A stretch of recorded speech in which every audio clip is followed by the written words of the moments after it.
ঈদুল ফিতরের আগে গত ৭ এপ্রিল পাটুরিয়া দৌলতদিয়া ও আরিচা কাজিরহাট নৌ রুটে নতুন নির্মাণ করা ৪টি ইমপ্রুভড মিডিয়া টাইপ ফেরি যুক্ত করে বিআইডব্লিউটিসি। তবে ফেরির গাড়ির রাখার জায়গার উচ্চতা কম হওয়ায় ভারী যানবাহন পরিবহন করতে পারছে না ফেরিগুলো।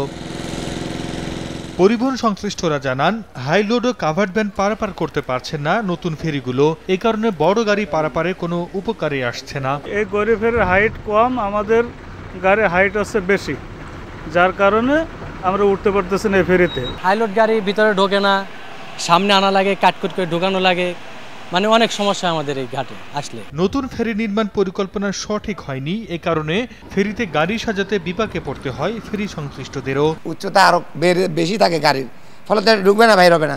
অর্থাৎ এই নিচু থাকার কারণে উঁচা গাড়িগুলো এদিকটা যেতে আসতে সামনে পিঠে বেরোতে সমস্যা। নর্মাল উচ্চতার যে পরিবহন উচ্চতার যেগুলো ওগুলো দেওয়া যাচ্ছে, আর হাই লোডের যে গাড়িগুলো ওগুলো দেওয়া যাচ্ছে না।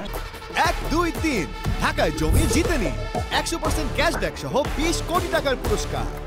ওভারলোড ও কাভার্ড ভ্যান নতুন ফেরিতে পার না হতে পারায় ঘাটে অনেক সময় অপেক্ষা করতে হয়। তবে কোনো সমাধান নেই বিআইডব্লিউটিসির কাছে। চিত্রা এবং ধানসেরি ফেরিতে আমাদের কভার ভ্যান ঢুকতে পারে না, সর্বোচ্চ 2টা হাইলোড দিতে পারি আমরা।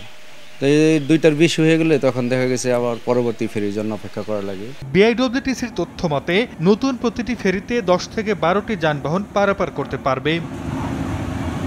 সর্দার মোহাম্মদ আরিফ, সময় সংবাদ।